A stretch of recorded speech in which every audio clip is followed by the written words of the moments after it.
mute that. All right, let's get set up on the IG. All right. Oh, wait, let me check TikTok first. Hey, everybody. I'm going to give everybody the chance to come in first. And then once I get everybody in, I'll go ahead and get started.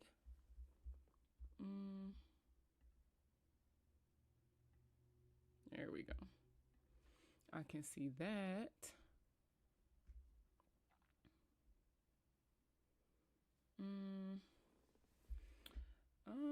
I don't even see TikTok up right now. Bruh, okay. So TikTok giving me the runaround. I guess I'm going live on my phone with TikTok. All right, let's do this. What's up, everybody? Let's see. Go live. There we go. 2, 1. Now we're officially live. So what's up, everybody? It's Markia, aka the Money Plug, aka your credit specialist, favorite credit specialist. So it's Monday, right? So I'm feeling good. I figured I have like an hour or so that I can give you guys to answer some more of your questions and things like that. So I figured I would go live, kind of give you guys some updates on some stuff I'm working on maybe at the end. But y'all know how it goes. So if you have credit questions, go ahead and put those in the comments. If you're not going to be able to stay the entire time, this live is streaming on my YouTube channel, so you will be able to go back and review it at any point in time. The YouTube channel is www.tmpd, or What Would the Money Plug Do? And you can also catch it on Facebook. So if you liked my page on Facebook, The Money Plug, LLC, you can go there and you'll be able to find a lot of the playbacks actually that I do, because I know TikTok doesn't allow me to save the lives. And so I try to go live at the same time on a different platform. I'm also streaming live on Twitch. Shout out Twitch. So I'm low key a little bit of everywhere for you guys.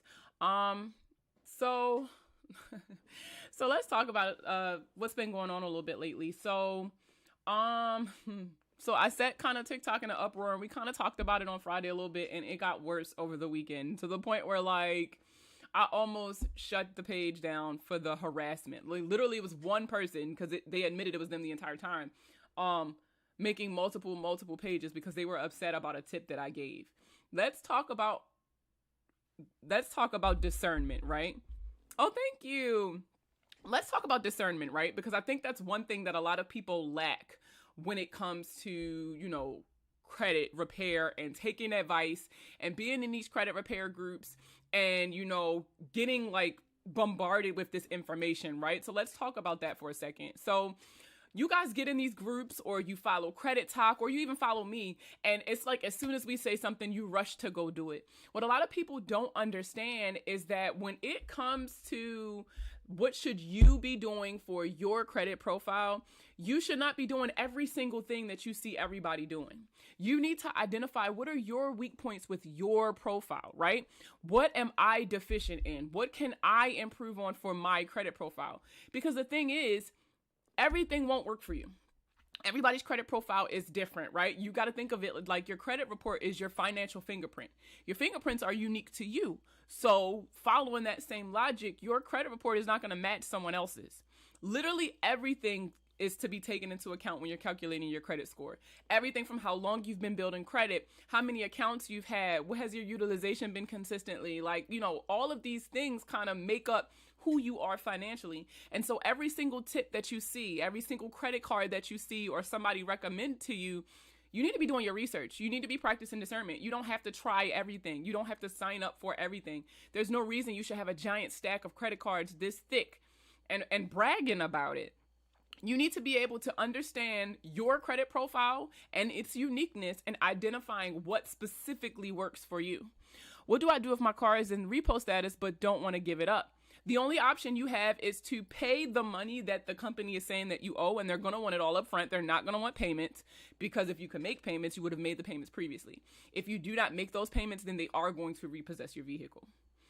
Oh, and you know what? That actually brings me to my first point for tonight, right? So I got a DM, and I've been getting a lot of these lately, which is not uncommon. But a lot of people don't understand the difference between like surrendering your car like voluntarily or having your vehicle repossessed, and the effect that that has on your credit profile. So let's talk about that for a second.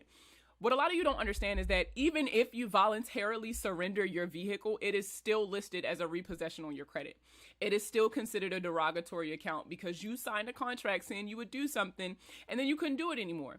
And so what's going to happen is they're going to take your car, or what's supposed to happen, let me say that. What's supposed to happen is they take your car and they sell it, right? They take your car and they sell it, and then the balance that's left over is what you specifically owe.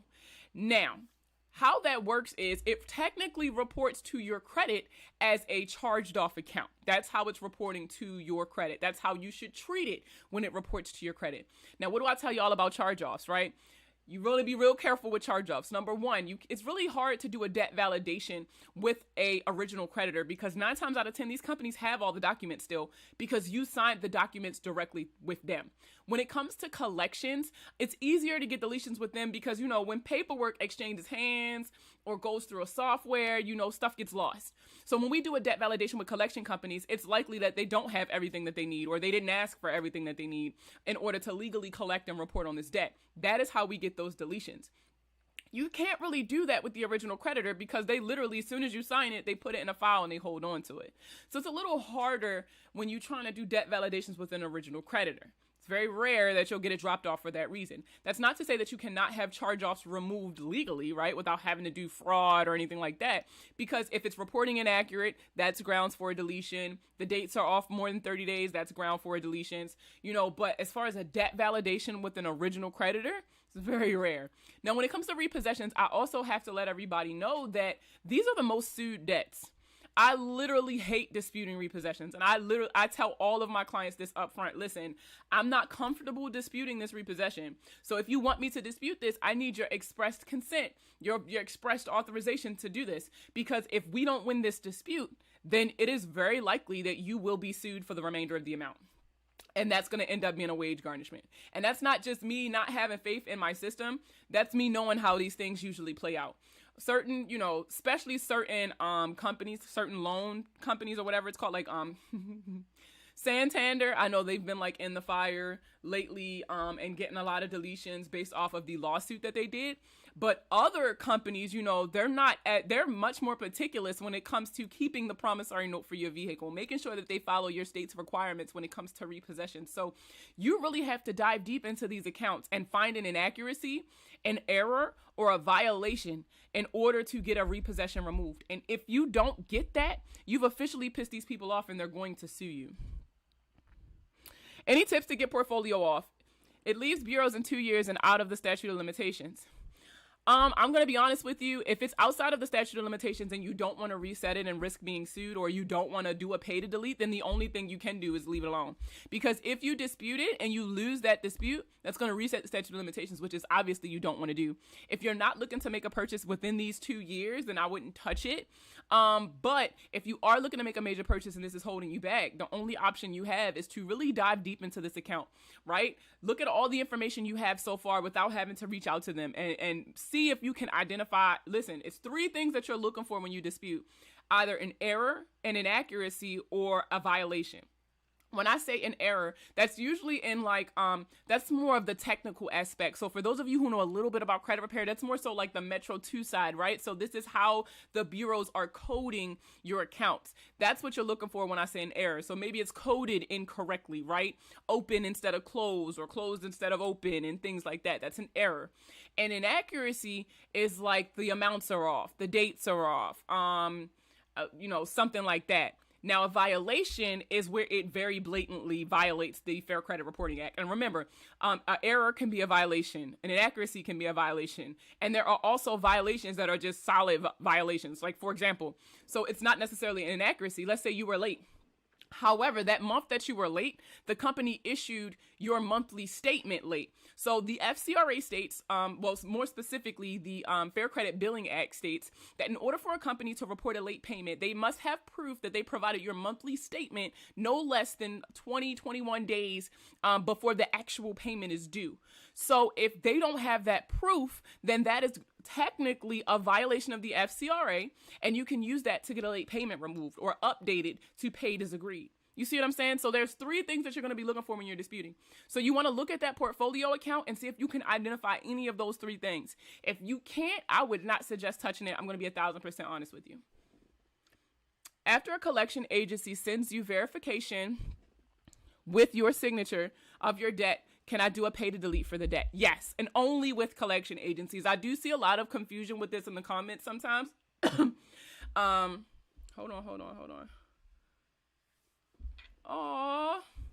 I'm sorry, I was reading the email. But I do see a lot of confusion sometimes between charge-offs and collections, or how pay to delete works specifically. The reason that a pay to delete does not work with a charge-off is because per the FCRA, these creditors have a duty to report, right? They have a duty to report the history tied to the account, not just whatever it is you owe or, whatever it is you've paid. They have a duty to report the entire history. Whereas with collection accounts, their only obligation is to report if you owe and what you owe, literally. That's why it's so easy for you to get those removed, and it's not so easy for you to get charge-offs removed. So if you have a collection and it comes back as validated, I highly suggest doing a pay to delete to get it off if you're willing to pay. And you want to make sure that you get the guarantee for deletion prior to you making payment.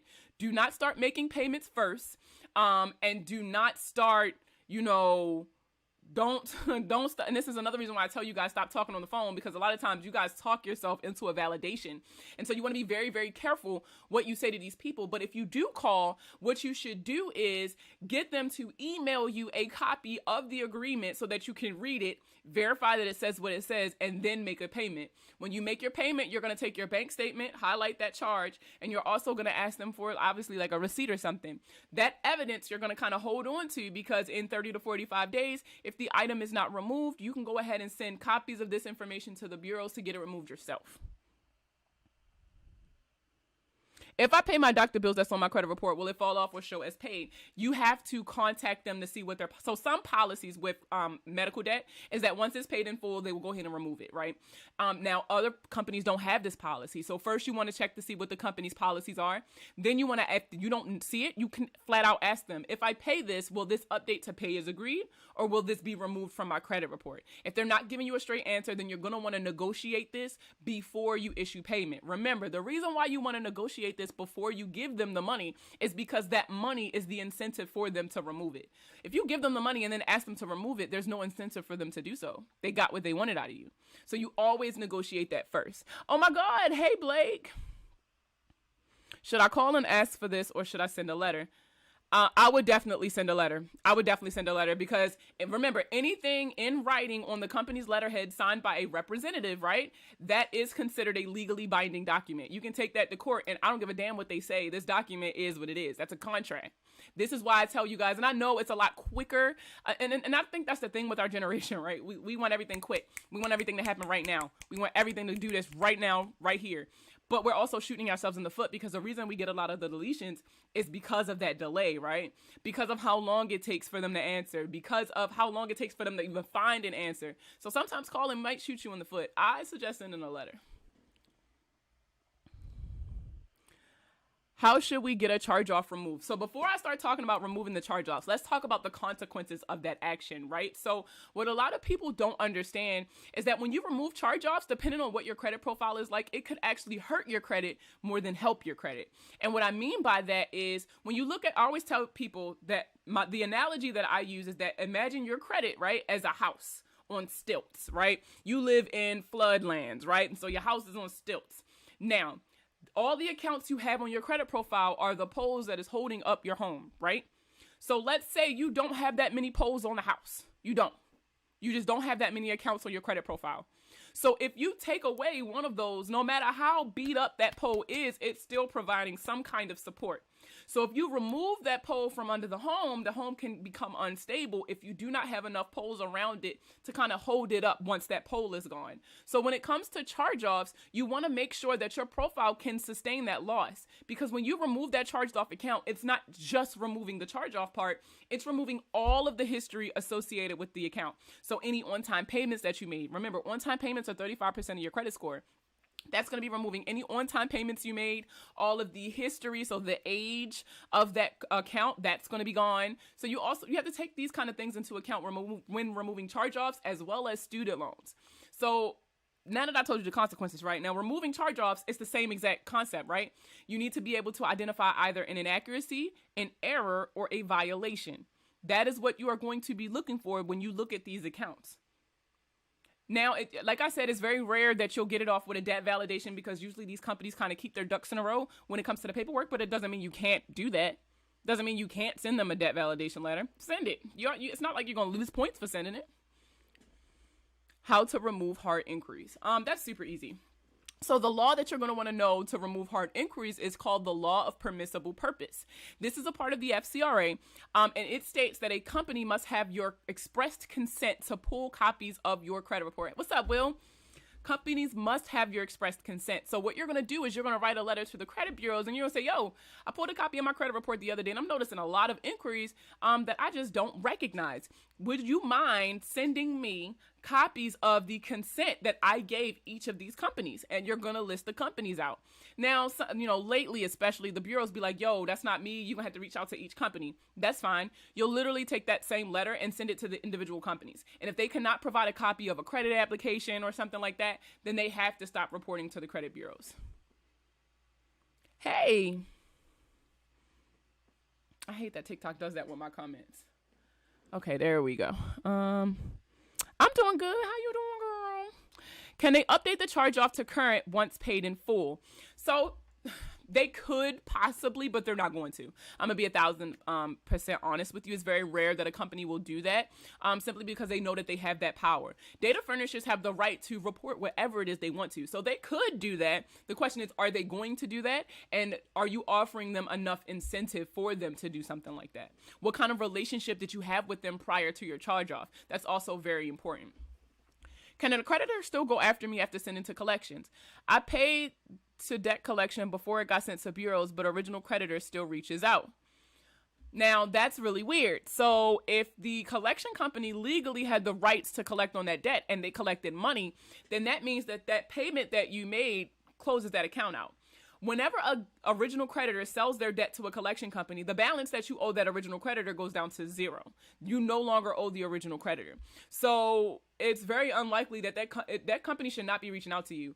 I would reach out to them and see what it is they're trying to collect on. And if you have proof that it is the same exact debt and you still have your proof of payment, I would take your proof of payment, submit it to the company and say this debt has already been paid. It is illegal to attempt to collect on an already paid debt per the FCRA, and you are violating my rights. Please cease attempts to collect, or I will be forced to file a complaint with the CFPB.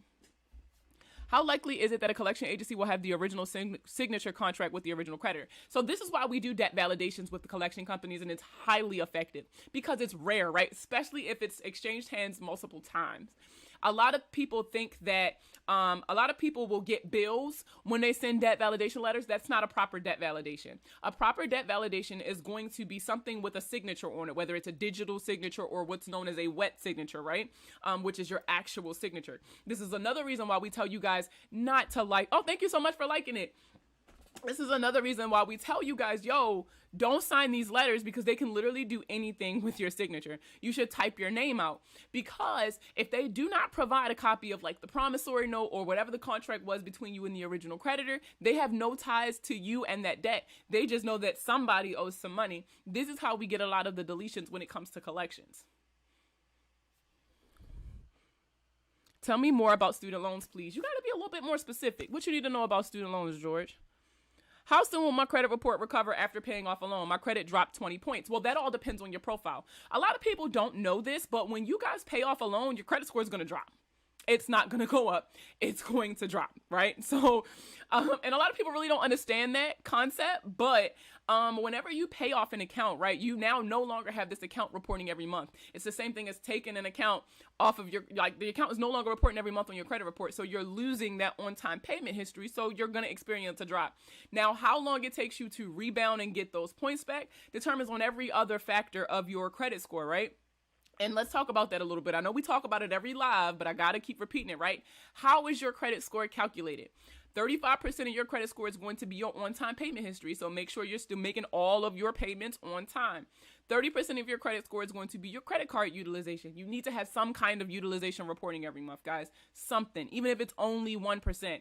My goal, right? I tell you guys it needs to be less than 10%. 3 to 5% is like the sweet spot.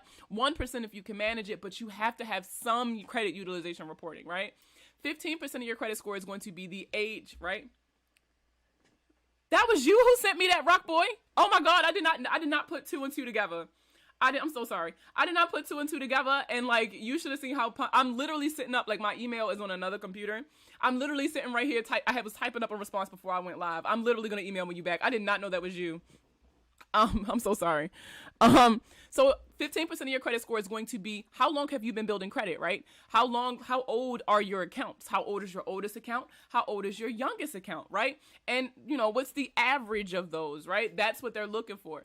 10% of your credit score is going to be a mix of accounts. So remember, there's 3 types of credit technically, right? There's your charge accounts, there is your revolving lines of credit, and there are your installment loans. So do you have a good mix of these accounts on your credit profile? And then the last section is your inquiries, right? 10% of your credit score is going to be your inquiries. So when you look at all of this, your entire profile as a whole, and how it's kind of like figured into how your credit score is calculated, that will be able to tell you why your score isn't going up as fast as you want it to. And like a little with an asterisk, the easiest like section to manipulate is always going to be your credit utilization. So if you ever need quick points, you always want to start with your credit utilization. I'm doing great. Thank you for offering this information. This is very helpful. You're so welcome. What about opening a brokerage account? I'm sorry. I do credit literacy, so I can't really advise you, and I'm not licensed to like advise on that sort of thing. I'm so sorry. Oh my God, I did not put 2 and 2 together. I'm so mad. I did not know that was you. So that's why people need to use their real names on Facebook. That was so amazing. So let me tell you, so I ain't gonna put your business out there because you emailed it to me. You ain't put it on the Google or nothing. But man, I was so proud. I was so proud. Just know I was proud. Hold on. Can a credit reporter send your accounts over to the IRS? I've had that happen. What do you mean they sent it over to the IRS? So if you have a debt owed, they can take your taxes depending on what kind of debt it is. So for example, right, for any of you who are military and watching this, right, I'll never forget when I got out in 2014. So when I got out of the Army the first time, I had a balance on my Star card and I never paid it, right? Just never paid it. They took my taxes. They sure the fuck did take my taxes and did not care. They did not care at all. It was so weird to me, but I mean, it was what it was. It's the type of debt that you have. He said, no, it's cool. So, somebody who's been following me for a while now, actually, and I love when you guys send me emails or writing it in the Facebook group or on my wall or on Google, when you guys tell me how much of a how your DIY journey is going. Because I mean, yeah, I have clients who write me reviews, but I love hearing from you all, like who I give the information to. And he emailed me, he was like, yo, like, hold on, man, I gotta read it. Like when I showed my husband, I was just like, my whole mind was blown. He said, I just want to say thanks for educating me and helping me with learning this credit shit. LOL, you are the best. I had a customer that came to me and her credit profile was horrible. She had 9 medical collections and her score was in the low 400s. Just by listening and following your steps, I was able to get 6 of her collections removed within 3 months. She's so happy. So once again, keep helping and educating people because it really helps people like me that really want to help others and not get rich off of them. When I tell y'all I needed that, because this weekend was very, very hard for me with the harassment in the comments and having to kind of like defend myself against these fake pages on TikTok. Like, so like stuff like this really makes my day. Please don't stop sending me stuff like this. Like this is what I'm doing it for. Trying to purchase a house. Can I get late payments off of a paid off account? You can try, right? One, you never lose points just for asking, right? If the company tells you no, then what you can do is you can request a copy of your payment history. Once they give you a copy of your payment history, you force them to prove each and every late payment. Whatever they cannot prove, they must update. So if they cannot prove that you were in fact late, then they have to update the account to pay it as agreed. Period. Student loan question. I went to an institution that closed during the middle of the program. The main loan was reversed, but the smaller in-house loan was not. I called and was told I still benefited from the program. Should I go hard? I would. Let me tell y'all a fun fact. And I'm so mad I didn't go hard. Listen, everything happened to me. So when I be talking to y'all, low key, I be talking to y'all with mad experience. So I went to, and if you're from Baltimore, you probably know the school. When I got out the Army in 2014, everything happened to me that year. When I got out of the Army in 2014, I went to, it was called the Fortis Institute. It was a school to become a medical assistant. And I never finished the program. Well, I didn't finish the program the first time, right?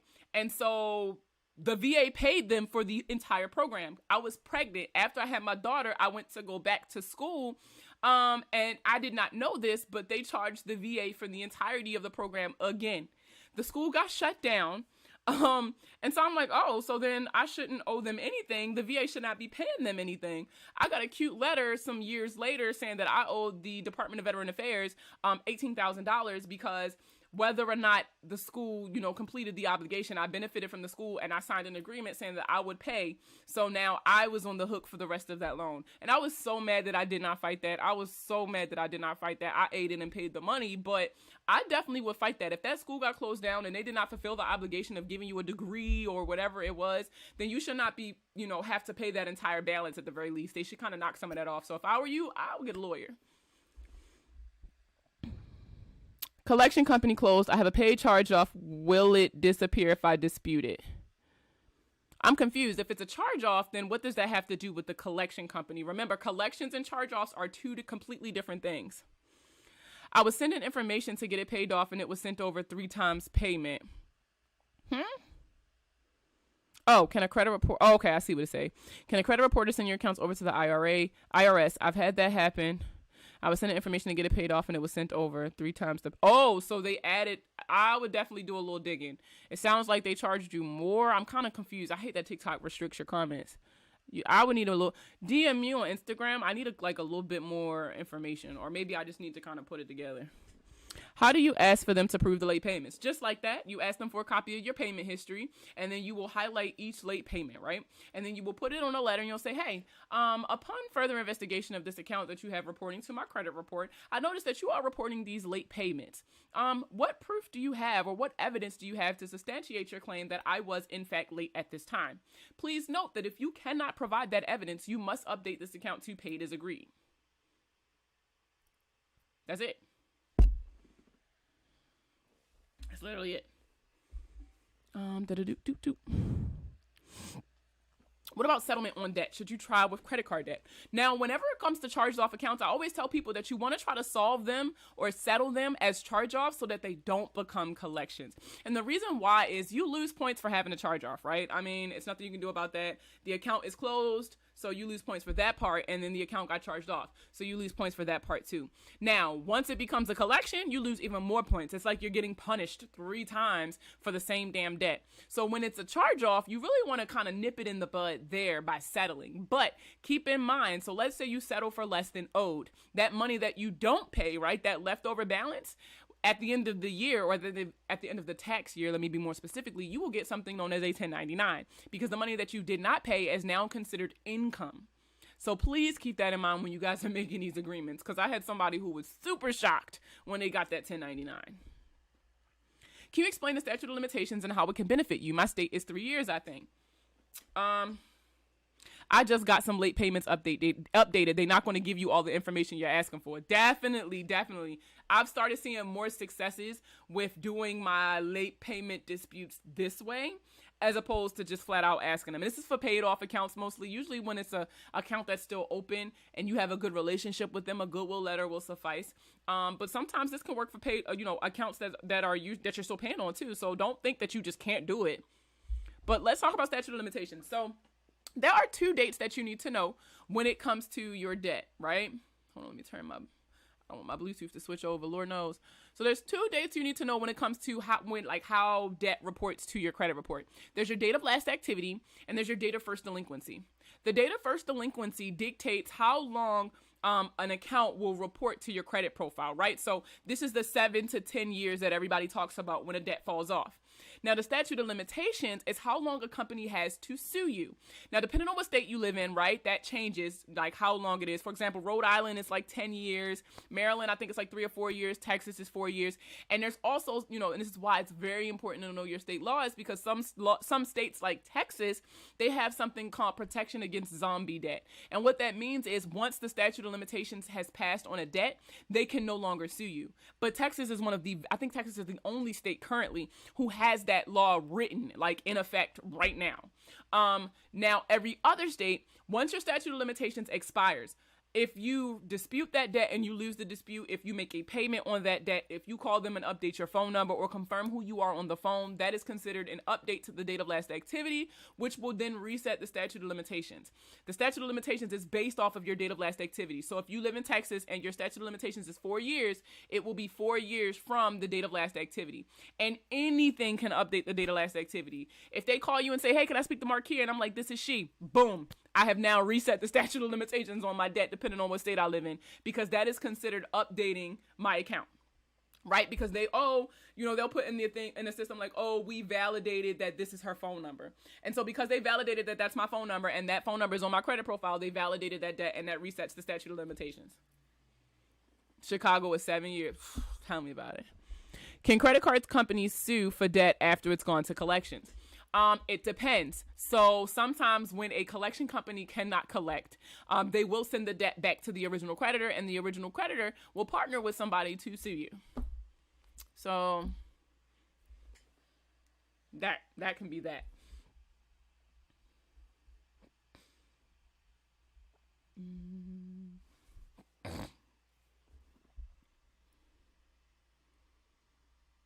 What other questions we got?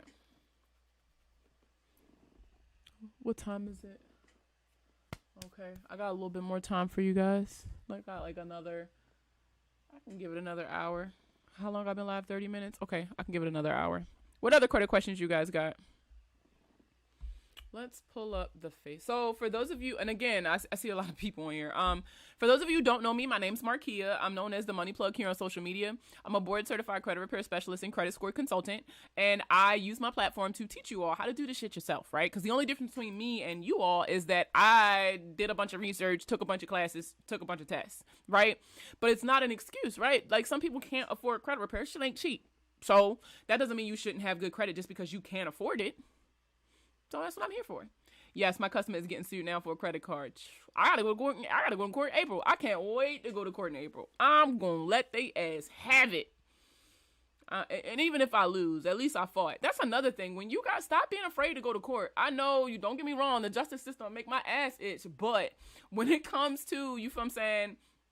When it comes to me proving myself, you have to be confident in what to ask for and what to look for when you go to court. You're doing the same thing that you would do in the letters. You're just doing it in person, right? So you'll say, hey, they never validated this debt. They never sent me proof that not only that a debt is owed and a breakdown of the debt, but that I am the party who is responsible for this debt. All they sent me is a bill, and a bill is not a proper debt validation. When I go to court, I plan on taking copies of the FCRA, the FDCPA, and a couple of the other little acts and things like that I feel would benefit my case. Stop letting these people, the reason, and then a lot of these companies only win because you guys don't show up for court. Y'all will get these court notices, don't show up, and then get a wage garnishment. And the wild part is the company could not validate that debt in court. But because you did not show up, they were given what is known as an order of default. You guys have to start going to court. Make these people earn their money. Make them earn their money.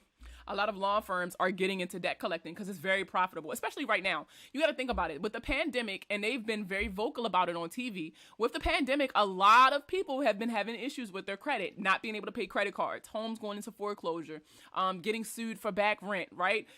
So knowing what follows these things, unpaid debts, court cases, lawyer fees, things like that. That's why a lot of lawyers are getting into the debt collection space, because they know that they can go to court and litigate it, right? And the idea of going to court intimidates so many people that it's worth the little bit of money that they pay to file the paperwork, even if you show up and get it, thrown out of court, because most people aren't going to show up. Clerk of courts, 20-year-old court costs sent me to collections. Jesus. When going to court, you lose. Isn't there a judgment on your credit? Yes.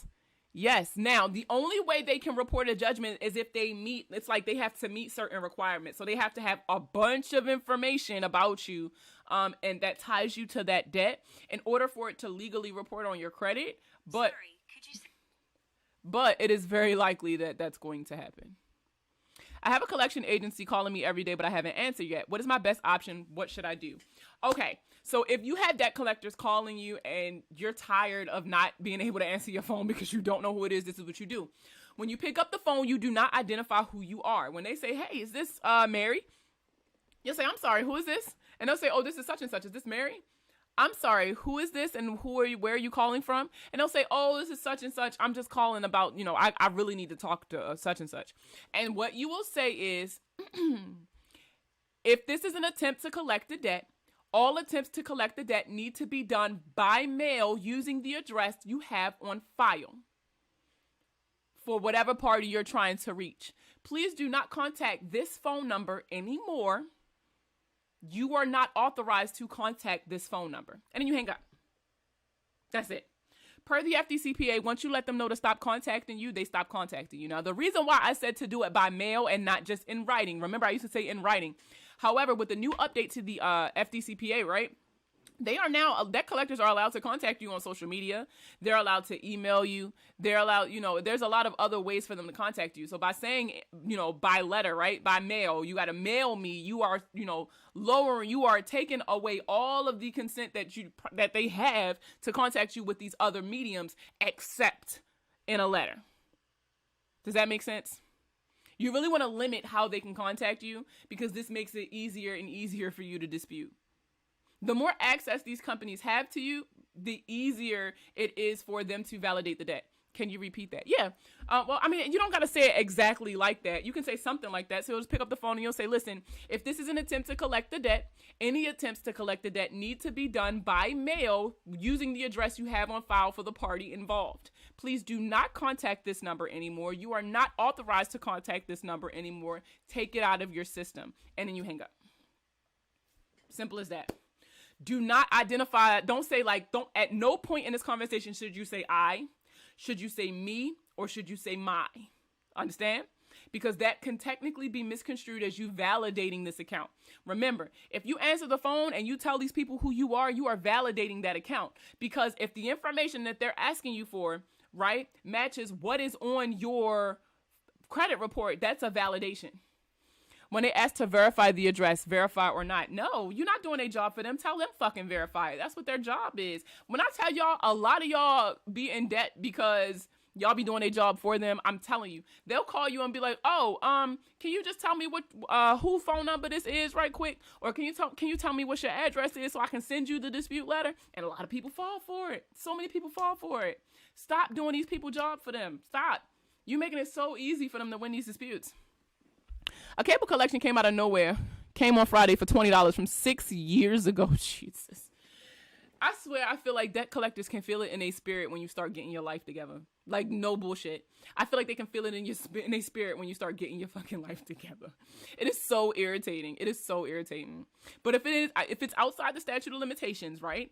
If it's outside the statute of limitations, then legally they have to notify you. After the new updates that went into effect in November, right? If it is outside the statute of limitations, if it is a time barred debt, meaning they cannot sue you for it, then the company legally has to notify you. They have to disclose that. So they are going to tell you, look, you owe this money, but we can't sue you for it. But you owe this money. Because I'm one of those people, bitch, if you can't take me to court, good luck getting it. I'm just going to be honest with you. I'll be looking at these motherfuckers like Diddy was looking at that dude on stage. Like, because I'm not paying it. I'm not paying it. Traffic violations. How do you fight them? Camera tickets and red light tickets, even parking tickets. Now, these are a lot harder. The reason why these are a lot harder to dispute is because these are tied to the VIN number of your vehicle. The VIN number of your vehicle is normally tied to your driver's license, right? And in order to get a driver's license, you have to provide very specific information about yourself. So these kinds of things are really, really hard to get removed. However, most companies, when you start negotiating like what you're going to pay, you can convince them to delete them from your credit report instead of trying to just dispute them and not pay anything. I know a lot of you see a lot of these videos on TikTok because I'm noticing the popularity in these videos where people be like, oh, you can get these removed without paying. Tax credit to 66355, or just DM me credit and I'll tell you how. I'm gonna be 1,000% honest with you. It's a bunch of bullshit. If you get these items removed, that does not mean you no longer owe. You can get them, take them off if you want, but it doesn't mean you no longer owe. And if you don't pay, what can end up happening is they can take you to court.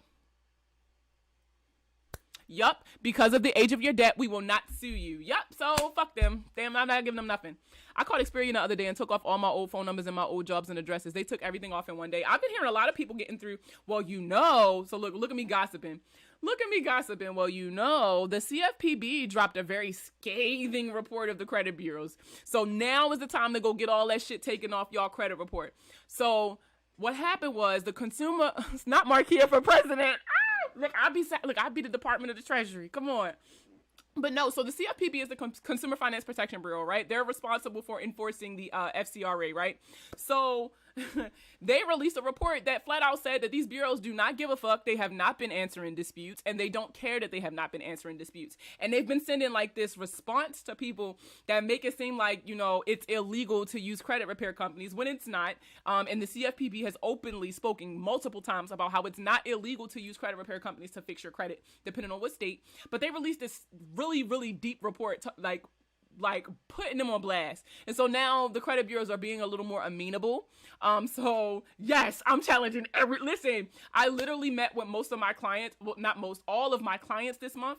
And literally, so I don't know if any of you know what Bombard Week is. That could just be like a credit repair thing. But at like that last week of every month or the first week of the next month, we send off every single letter we got, every letter for every client we got to get some action. So now is the time to move. If you've been on the fence about fixing your credit, now is the fucking time to do it. I promise. Cause they in the spotlight. How do you know if the statute has expired? Ooh, that's a really good question.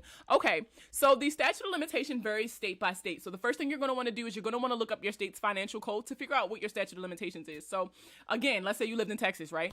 The statute of limitations for Texas is 4 years. You're going to pull your credit and you're going to look at the date of last activity for the account in question. You're going to count 4 years from the date of last activity on your account. That's going to tell you when the statute of limitations will expire for that account. And remember, annualcreditreport.com, you can pull one free credit report for each bureau once a week until April 2022. How would I inquire? Because I'm trying to get this situated. I've been fighting this for about 3 years. Fighting what for about 3 years?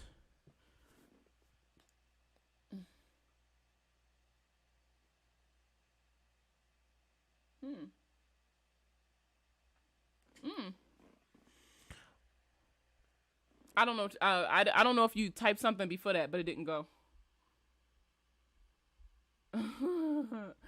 Not my homegirl. I hate them. I called Experian last week and they wouldn't remove my old info. Said they can't remove. Girl, hang up. Well, I'm sorry. I don't mean call you girl. And if I do call y'all girl, please don't get offended. That's just how I talk. But hang up and call somebody else. They talking about the reason why they not responding is because people are sending in templates. The FTC give you templates to use. Exactly. And so they know that that's a piss poor excuse. Talking about, we have reason to believe that you're working with a third party and you didn't provide the right releases or power of attorneys and things like that. Boy, can you save this live? Yes. So right now I'm streaming live on YouTube, so you will be able to go on. So everybody subscribe to my YouTube channel. I'm trying to monetize my YouTube too. Listen, a lot of people always be wondering how I can give this information out for free. And the reason why I'm able to do this is because I've monetized my platforms. So you guys getting on these lives and inviting your friends and liking my videos and sharing my videos, subscribing to my YouTubes, all of this stuff is helping me keep my platform monetized. And so by doing this, I can keep giving out the information for free. Y'all stop subscribing and stuff. I can't keep this up. So Mary, you'll be able to find this on YouTube at WWTMPD, What Would the Money Plug Do? Or you can catch me on Twitch at twitch.tv/TheMoneyPlug, THEE Money Plug. It's also going to be saved on Facebook, Mary.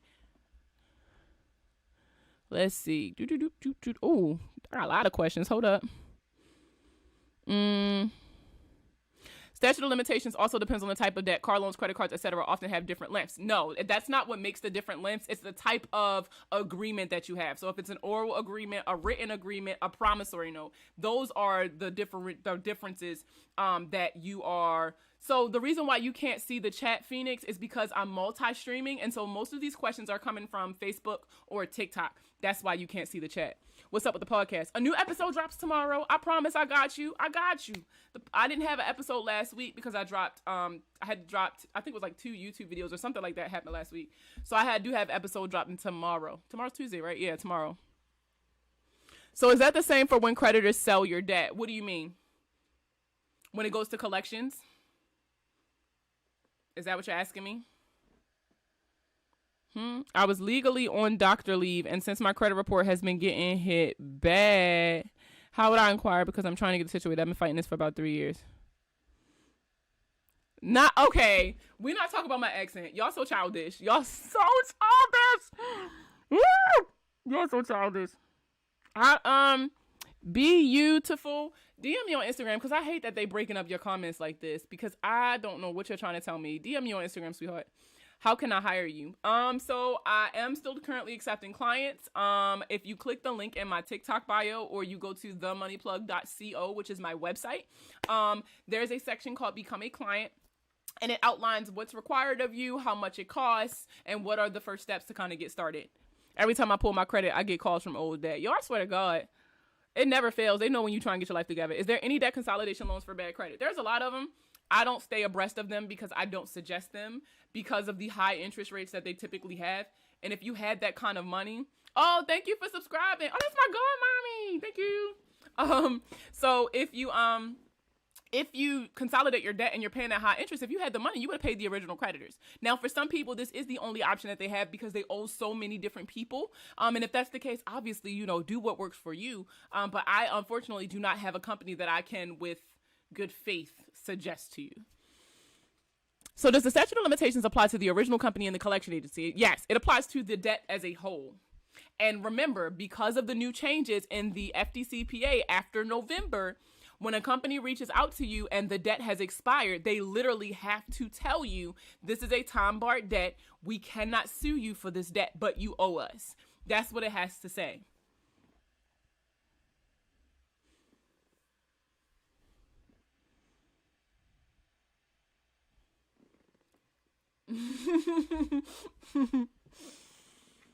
Can you do a session on reprogramming us to know that all debt isn't bad? Yes. So I've been trying to have this discussion. So listen, y'all put the word out to y'all favorite Black content creators because I'm really trying to have this conversation with other Black you know what? I don't know why I didn't think about this. I want to have a Black TikTok like group live. That would be dope if we could do it. I'm going to try to see if I can set it up because, and we kind of talked about this briefly in a previous live as well as in a video that I posted called Family Ties on my page. I highly suggest you guys go look at it because what it talks about is how generational curses didn't start off as generational curses, right? They were survival tactics that our predecessors used to kind of advance. What a lot of people don't know is that it wasn't until 1974 that most Black families got access to, banks and loans and mortgages and things like that. So a lot of our families are really young to this, right? We're really new to this. So they were learning shit on the fly. And so because our families were so used to not having this, the tactics that they used to survive, worked for them back then. But now we have more access. There's more resources. There's more options for us. And so those same ways of living is not good now. And the example that I talked about is like, one of the things is like, if you, don't get no credit cards. You don't need credit cards. I don't know where that sound came from. Talking about you don't need credit cards. Credit cards are bad. Credit cards are actually very useful tools when it comes to building your credit. And when used properly, these can really make or break your, these can really save your credit. Talking about, what was enough? I forgot what the other one was, but it was so funny. But like, these things worked back then, but the times have changed. And so we need to change with them. But for a lot of people, they struggle with these concepts because for them to listen to me means to not listen to their parents. And a lot of people internalize that as if, oh, mommy and daddy lied to me. Grandma lied to me. Auntie lied to me. And that's not really what it was. So I really, really, really want to have this conversation. Yup. Remember, I told you I opened a card in college, but my dad made me close it. Yup. Hold on. I got some more questions. What's the best way to pay off credit cards super fast to help your utilization rate? It doesn't matter how often you pay, as long as all of your payments are put in at least 5 business days before your statement date. And I always say 5 business days because you want to make sure that your payment clears. I don't know how long it takes your payments to go through, but this gives you more than enough time for your payments to clear and settle. And this is your final balance, right? So as long as you make all of your payments before your statement date, not your due date, then your utilization will report low. When it's debt sold, is it outside? What? When the debt is sold, is it outside the statute of limitations? No. Just because it's sold doesn't mean it's automatically outside the statute of limitations. How do we get it removed after the 4 years, or can we tell them to remove it off the credit report? It's still, okay, so I think a lot of you are misunderstanding what the statute of limitations is for. Just because they can't sue you don't mean it can't report. Legally, these kinds of accounts, charge-offs and stuff like, and collections and things like that, they report for 7 years from the date of first delinquency. The date of first delinquency for charge-offs is that first missed payment that led to the charge-off. Now, if you paid an account off, then it'll be the date of last payment. So it'll be 7 years from the date of last payment is when it'll come off. So, just because the debt has expired in the sense that they can't sue you doesn't mean that it can't report. Legally, they can keep reporting. What about Dave Ramsey? Y'all know I got my account taken down talking about that man. So I really don't even like bringing him up. Pay them before 5 p.m. Eastern Standard Time, and it will post the same day. I don't think that's all banks. Please make this content videos that can be... I hate when it be breaking y'all up like that. Is it good to get a secure credit card? Yes. I don't know why you guys be like so hell-bent on not getting secure credit cards. A credit card is a credit card is a credit card. The only difference between a secured card and a unsecured card is that you have to put down a deposit for a secured card. So usually those balances are pretty low. But most companies offer graduating systems. So like you'll have your credit card, you'll be making your payments on time and things like that, and they will consistently raise your credit limit and then maybe give you your deposit back. Some companies don't have that, but they will allow you to apply for other cards once they feel like you're worthy. But I definitely suggest, secure credit cards if that's all you qualify for. Listen, a lot of y'all be in the trash and be talking about, I don't want this card and I don't want that card. Beggars cannot be choosers. And a lot of y'all need to humble yourself because you gotta start acting your credit score. So if this is all you qualify for and you are looking to build your credit, you're gonna have to do it. Even if you don't like it. All right, it's got a high interest rate. So just manage the money right. Oh, it has an annual fee. Okay, pay it. You need these things reporting to your credit in order for you to build more credit, right? And then once you get to a point where you qualify for better things, you can just take these off, close the accounts. Yeah, your credit will take a dip when you close the account, but it's worth it. It's worth it. Use these to get you where you're trying to go and trash them and make sure you have better cards when you do, right? Yes. So Miss Great, currently right now I'm live on TikTok, Facebook, Twitch, and YouTube. And then I usually take the playbacks and put them on my podcast as well if I feel like it was very valuable or very knowledgeable. So you'll be able to find it anywhere you find me. I try to put my content. I hate Siri. Sorry about that. Oops. TikTok froze like hell. There we go. Sorry about that. I try to put my content in as many places as possible so that you guys have access to it.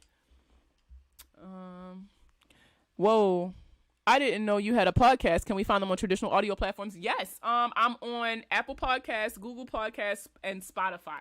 It's called WWTMPD. What would the money plug do? And please plug your planner. I need to be your agent. And yes, it's in my bedroom.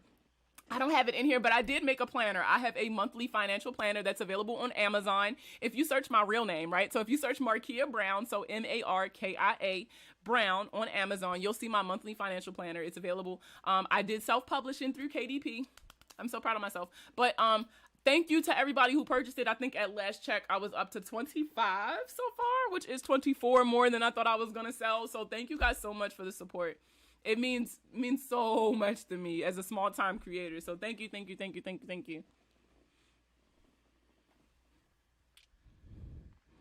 Let's see. What other questions?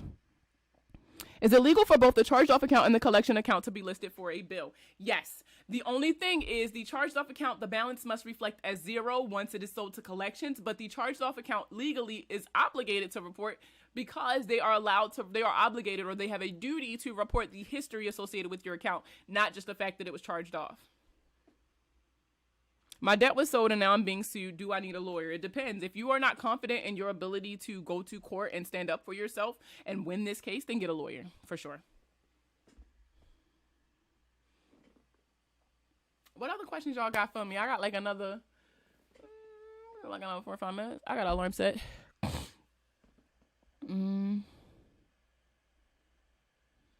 I added my, oh wait, hold. Damn it, where'd it go? There it go. I added my son to my credit card, but I was late. It showed up on his report. I took him off, but it still, oh no, it still probably shows. So once you remove him from the account, as an authorized user, typically after about like 45 business days, that's when the account will fall off and his score is going to end up dropping. So you're going to have to figure something else out, Mom. It should come off automatically once you take him off the account or whatever. But if it doesn't come off, then you can simply write a letter to the credit bureau saying, hey, my name is such and such. I pulled a copy of my son's credit report, or he can write it actually. Hey, I pulled a copy of my credit report and I'm noticing that you have a account that actually belongs to my mother reporting as if it is mine. This is an example of a merged or mixed account. This is a violation of my rights under the FCRA and I'm asking for this account to be removed. Now, unfortunately, once that account is gone, he's going to lose all of the history associated with it. So I really hope you have a backup plan. I just got a notification that the total owed was decreased by almost $30,000. Not sure what it is. Oh, you might want to pull your credit to find out. I can't wait to get the planner and hire you. Oh, thank you. What other questions y'all got for me? Oh, something smell good. I ain't even gonna hold y'all.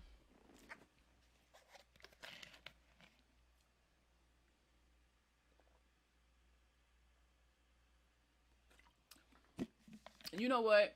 And I started to do an unboxing video, but Amazon has the Amazon Echo 15, right? The new Alexa. And y'all know I'm like the best. I'm the ultimate consumer. I be buying shit just to be buying shit because I love technology, and so I have it. So if any of y'all are on the fence about getting the new one, get it. It is so pretty. I can show y'all on TikTok. But look, this is my new Alexa.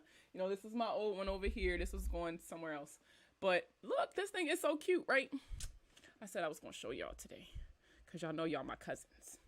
But I'm obsessed with it. I love that damn thing. And anybody who's been following me for a while know how I feel about my Alexa. We have a very love-hate relationship.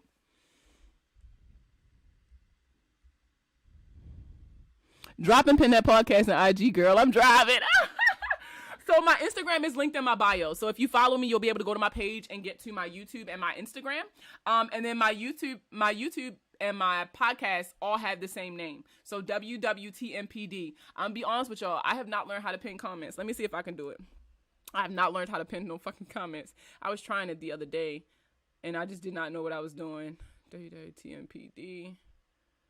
What would the money plug do? Let's see. Can I pin it? Hell no, I can't pin it. See, I don't know what I'm doing on this app. You know what's so crazy? Because I wouldn't be able to tell you, child. Oh, I'm so sorry. I'm so sorry. You know, and it happens every time. But it's got some weight to it. When I took it out the box, girl, it's got some weight to it. But you have to literally mount it like a TV. Like, that's how heavy it is. Girl, I love it. The screen is huge. Like, this is what I needed in my office. So now, you know, I'm going to, obviously, you know, I'm getting into the whole home decor, right? So I'm going to put like picture frames and stuff around it to really incorporate it in my room. But damn, I love this thing, y'all. For real.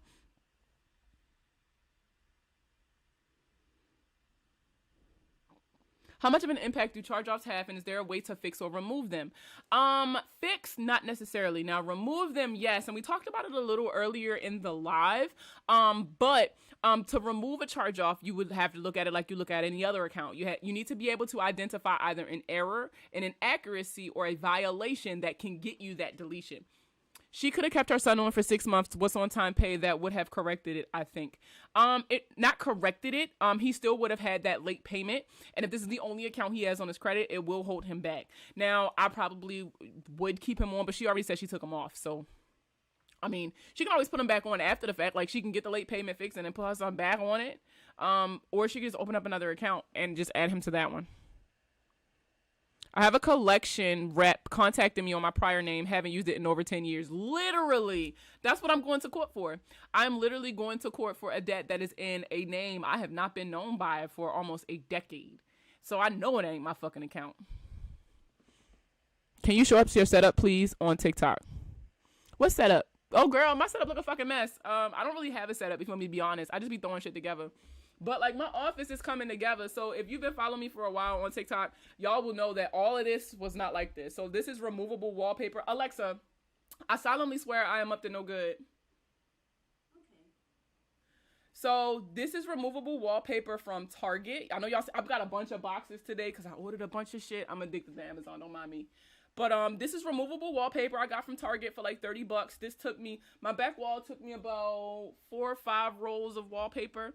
The LED light I got from Amazon. If you guys want the link, just DM me on Instagram and I can send it to you. This was an amazing company. I got it pretty quick for it to be coming from China, and they were very responsive when I was worried, like, bitch, where's my stuff?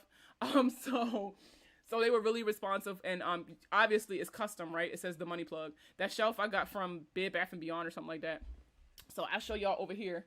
So this right here with all the stuff on top, this is my postal machine. This is from a company called Quadient. And how it works is when I do my letters, you know how everybody buys stamps? I don't have to buy stamps because my machine, I just slide my letters through and it will kind of mark it itself. This saves me, and I get a discount on the postage. Saves me so much money. And then I got like a little thing I got worked out with my mail person where they pick up my letters for me and just put it with the outgoing mail. So I don't have to make too many trips to the post office. So if you are looking to repair credit, and you want, I'll show you my machine. This is my machine. Super easy to use. If you want my point of contact for, the Quadient machine, please let me know. This is my Epson Rapid Receipt 600W, or for wireless, girl, because we wireless. I love it. I actually did a review video. I'm going to be posting it soon, but I love my scanner, y'all. And then like, it don't just scan documents. It scans documents and makes editable PDFs and like searchable PDFs for me. This has done like amazing shit for like my taxes and stuff, for my receipts and invoices, because you know I am a content creator, so I do invoice large companies. And I'm sorry, YouTube, you guys can't see everything, but I'm trying to be as descriptive as possible. But so it allows me to like catalog all of that. Do you send certified mail? Yes, I can send certified mail. Yes. This is my PlayStation. This is my TV. That's my Jamaican food by my TV, right? So right there. For those of you who follow me on Twitch, you'll know that I've been streaming. I have my Switch under my desk. I'm not going to show you because I do have some documents down there, but I have a laser jet printer. And then back here in the corner, because I don't have a stand to put it on, I have a color printer I just got / scanner. I don't really use it like that. It's very, very rare that I use it. And then on my bookshelf, I got a lot of finance books. Y'all know I collect pops, got a mini fridge. That's my room in a nutshell. Woo. Would you consider a quick concert to discuss this new out of nowhere cable collection from 6 years ago? I don't want to flub this one because I'm mad wrong. Yeah. DM me on Instagram and I'll send you the link. Because that's something super simple. But that's my setup. Well, that's my setup today, okay? Today, because let me tell y'all. So usually I do like on Sundays, I'll open the window and burn some sage, do my yoga, clean my room, and I didn't do any of that shit. I slept all day Sunday. What kind of turn my lights on command was that? I thought, so y'all must be new. Yeah, I'm a huge Harry Potter fanatic. Oh, and I got a bulletin board right there too. I guess I forgot to show y'all that. With a giant poster of me on it. But yeah, I love Harry Potter. I should have been more clear. Do you think certified mail is needed when sending disputes? Not always. So let's talk about it a little bit, right? So when it comes to sending off your dispute letters, right? It's all about who you're contacting as well as have you contacted them previously. So normally when I send out my first set of letters, there's no point in me sending it certified, right? I'm not trying to be a dickhead. You also want to come off as very unassuming. You want to be very polite, very nice. You don't want to be too aggressive when you initially reach out. Now, if you've reached out to this company multiple times and you just have not had a response, then go certified. And not only should you go certified, but you should request a signature upon receipt so that you can have somebody that you can hold accountable if it doesn't go your way, right? So or if they don't respond. Now, I typically only do certified letters when I'm going directly to the creditor, not the credit bureaus, because they literally don't give a shit whether you send it certified or not. So it doesn't do anything for you. But typically when I do that with creditors, you know, for that second time of me sending the same damn letter, like they kind of be like, oh shit, all right, we got to answer it this time. They getting, yeah. Hey. So it's really situational when it comes to me sending certified letters.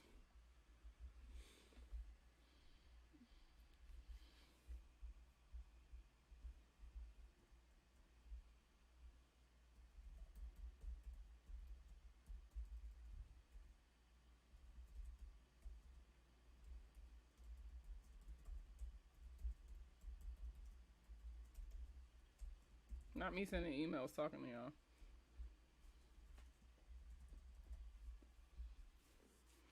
No more questions? Y'all know how I do. If y'all don't got no more questions, I get off live. Quick. Don't play with me. I'll be out of here. Girl, you are so amazing. I love you. Oh, thank you. That made me feel good. What is the deadline for us to pull our credit for free?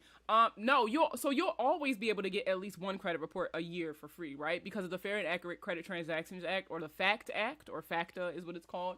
However, because of COVID, they're giving you one free credit report a week per bureau, right? So for every bureau, you get one free credit report a week until April 2022.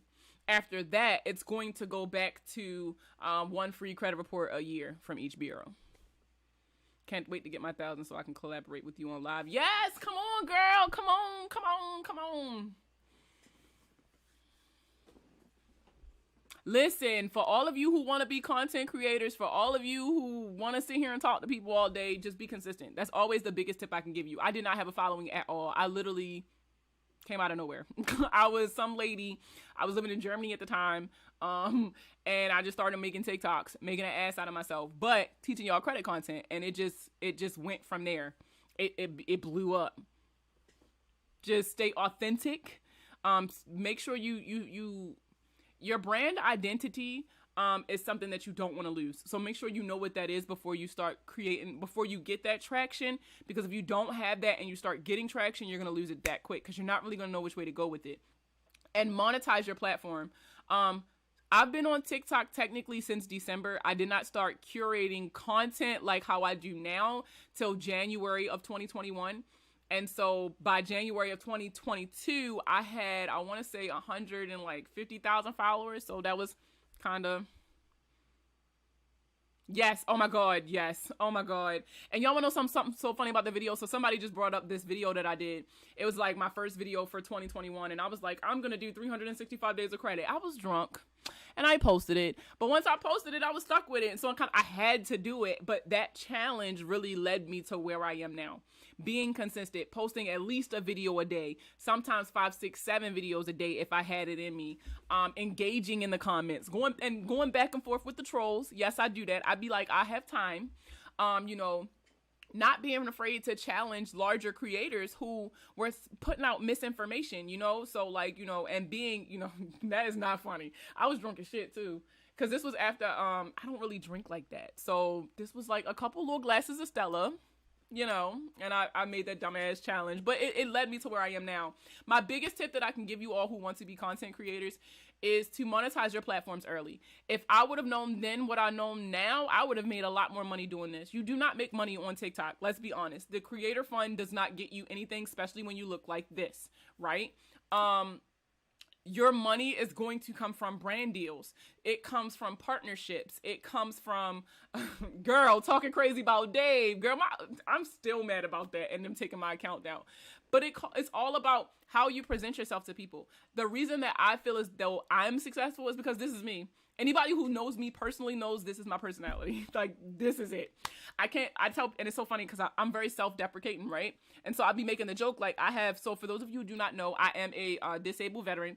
And I always tell people, like, when I had my TBI, or my traumatic brain injury, when I had my TBI, it knocked a lot of the common sense out of me because I don't know how to lie, I don't know how to pretend, I don't know how to do none of that. So you kind of just stuck with this. But people can relate to that. Another thing is to be relatable. A lot of the credit people or the financial people, you'll see them with the suits in front of big fancy homes, in front of fancy cars, and that can be very intimidating. And that's not my lifestyle. I chose to kind of talk about my lifestyle. I drive a Honda Odyssey. I live in military housing because I don't pay rent. I have 5 kids. I homeschool all 5 of my kids. I'm a mill spouse, right? So I talk about it from the perspective of the average person. I'm not only talking to people who want to be rich. I'm talking to people who just want to get by. I'm talking to people who want to be comfortable, who tired of checking the account every time they go to the grocery store, right? Like, I'm talking to regular people. I'm a regular person who do regular people shit, who just so happen to know like that much more than you. So I figure, why not give it out? Flossing a stack of 50 credit cards. Child, say it again. Say it again. I'm just a regular person, literally just a regular person. I promise. I shop at Target. Like, I live at Target. I can't do Starbucks anymore because of my health. So, but, that's why y'all been seeing me drink a lot more water too. Not a word. He said, checking your account when you go to the grocery store, a word. Okay. Cause, whew. But, I'm literally just a regular person. I like Animal Crossing and Pepsi and other video games. And, I'm young. I'm only 28. So I'm still, kind of like finding myself financially low key, So I talk from that perspective because that's what I relate to. So just be yourself, be authentic, be confident, right? Practice. Yo, you know how many videos I used to record by myself? And it's so funny because I be seeing my kids do it now. Like, they'll be in the bathroom playing with like the iPad or something, be like and subscribe to my YouTube channel. And I'll be looking like, who the hell are you talking to? But they talking to themselves. Practice until you're comfortable. And you don't have to know everything. You do not have to know everything, as long as you know where to find it. That's the important part. And I think that intimidates a lot of people. As long as you know where to look, you got it. How do you get your free credit score? So that depends on what credit score you're looking for. And you can always research these things. Remember, there's more than one credit score. There's your Vantage Score 3.0.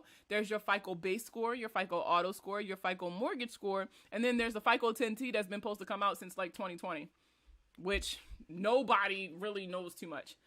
What? You don't have to pay rent on post base if you're a disabled vet? No. So I'm a mill spouse, meaning my husband is still active duty. And so his BAH is the rent. So we don't pay rent. We don't pay rent. We don't pay gas and electric. We don't pay water, shit like that when you live on base. Ta-da! So this is why we live on base. I got a lot of fucking kids. So, rent for a house that the size that I needed, I'll take the free house on base for $100, Alex. All you gotta do is deal with a couple nosy ass neighbors. You can give them the finger a couple times. They start minding your business. If you are a retired veteran, then I do know that you can live on base, but you gotta pay rent.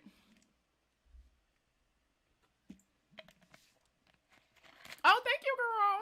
I'm a brat and spouse. Yes, girl. So yeah, I ain't living on base. I'm living on base. I don't give a goddamn. Everybody like, oh, buy a house. No, the fuck I'm not. Not right now, I ain't. I'll wait till my husband hang his boots up.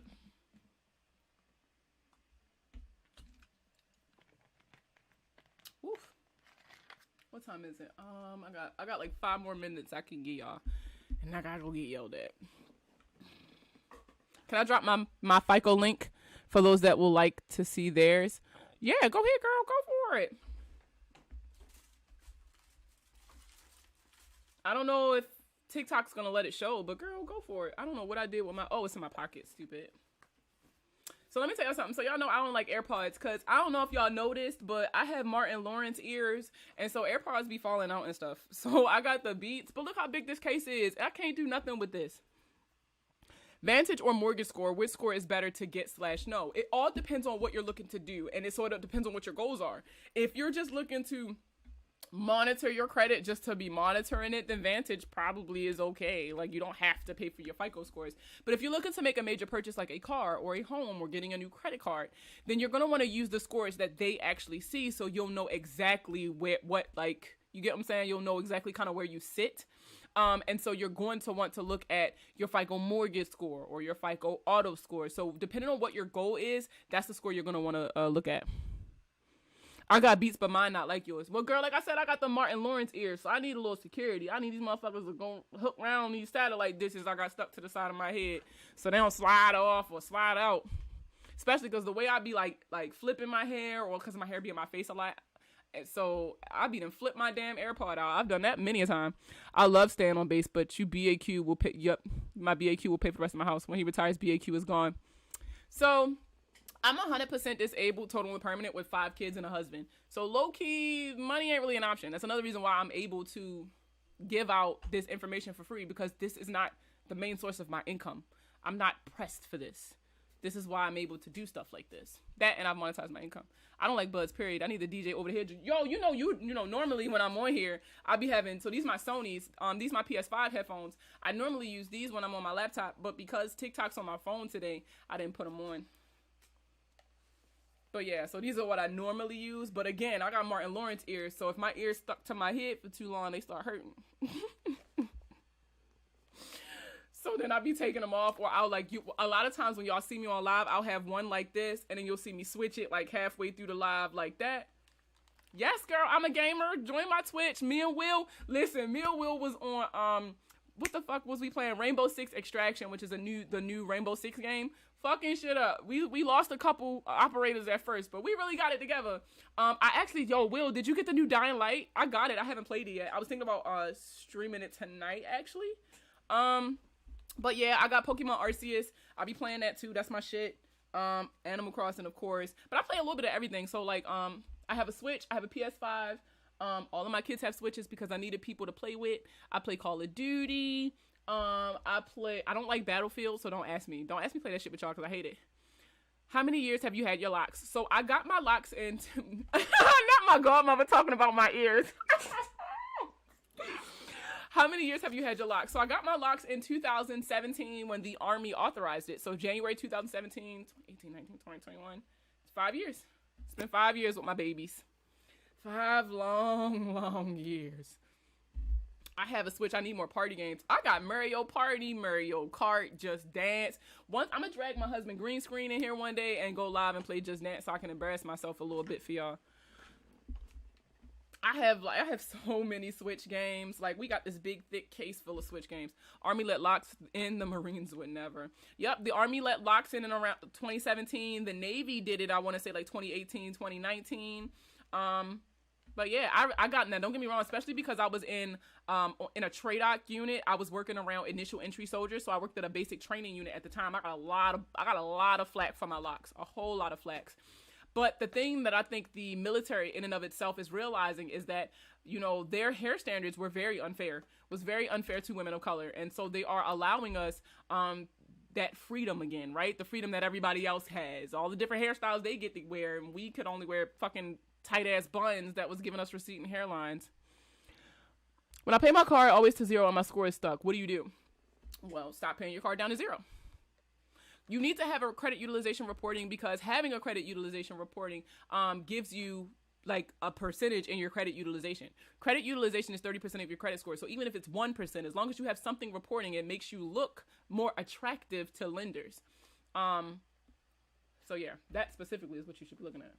All right, I got 1 more minute. Somebody give me 1 more question. Come on. Then I gotta go.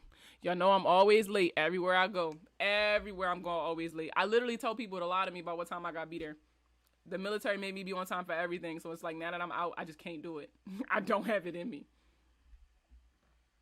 Let me put these up. So we shouldn't pay it off to 0 every time. We keep hearing don't pay and pay it all. So this is how you do it. So if now listen, and this is how, y'all know how you girls like to tussle. So I said that I pay interest on my credit card because it helps me to establish a really good relationship with my lenders, because I don't have the best credit profile, right? Remember, I've been very open about my credit struggles.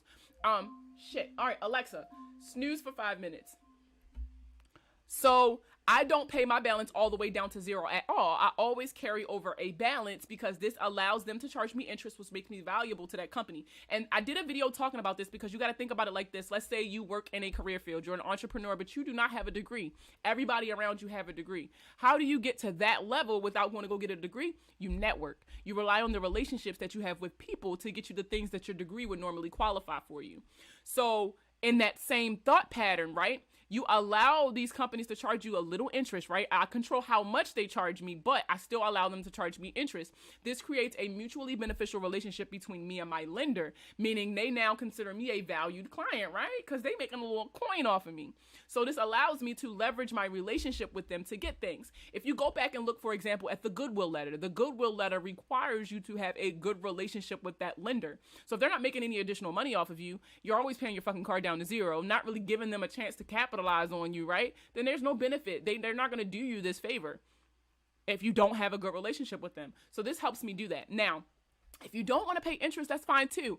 All you have to do is pay your balance all the way down to less than 10% prior to your statement date. And remember, your statement date is going to change every month because it does not have an arbitrary date. It's all based on how long your billing cycle is, not how long the month is.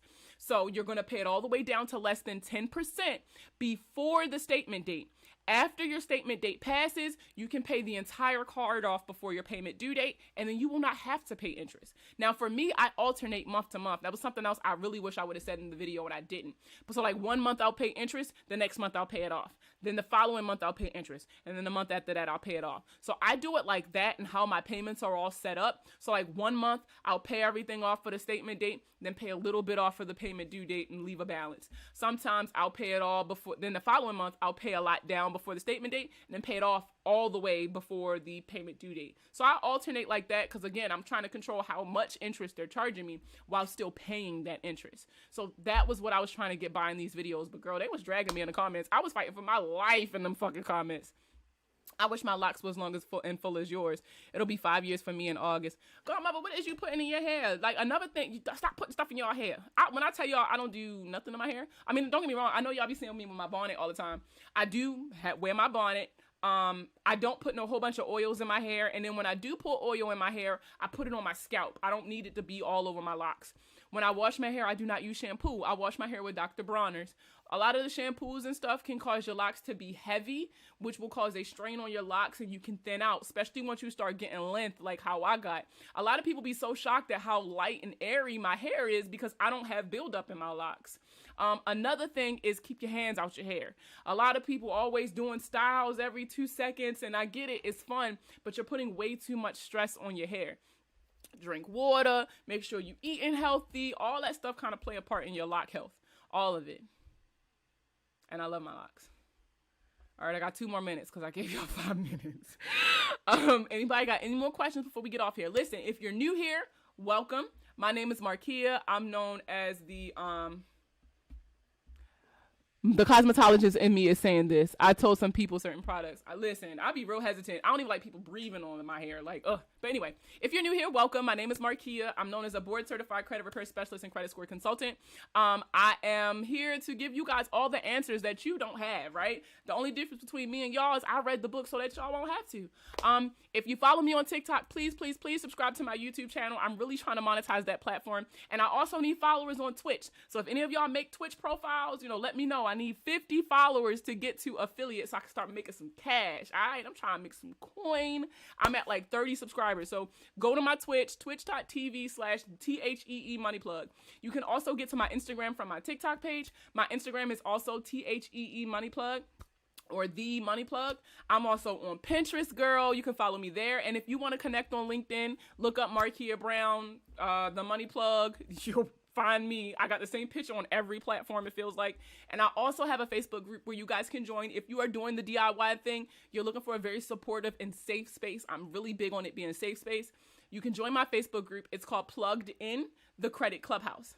As always, you guys, leave a review, right? Google The Money Plug, LLC. I promise my business is going to be the first one to pop up because your girl is legit, right? Leave a review. If I've ever given you a tip that made you you learned something from me, let me know. I love hearing that, right? And other people would love to hear that. I give workshops at schools. I give workshops to homeless shelters for battered women. I do a lot of volunteering. Alexa, dismiss. So if you guys ever need me, want to talk to me, whatever you got, whatever you need, my email address is in my bio, markiab@themoneyplug.co. And you can always DM me on Instagram. I try to answer all of my stuff. Love you and I'm proud of you. I love you too, God mommy. Thank you. So it's live, baby. We live. But thank you guys so much for the support tonight. I know this was super unplanned and I randomly went live, but I always go live on Fridays at 8 o'clock if I'm not busy. But I try to go every Friday at 8 o'clock. So, follow me, subscribe to my posts and stuff like that, and I will see y'all on Friday. Hey, Sabrina, OMG. But y'all know what I always say, right? Live every day like it's your last, but pay your bills and wear condoms just in case it's not. And I will see y'all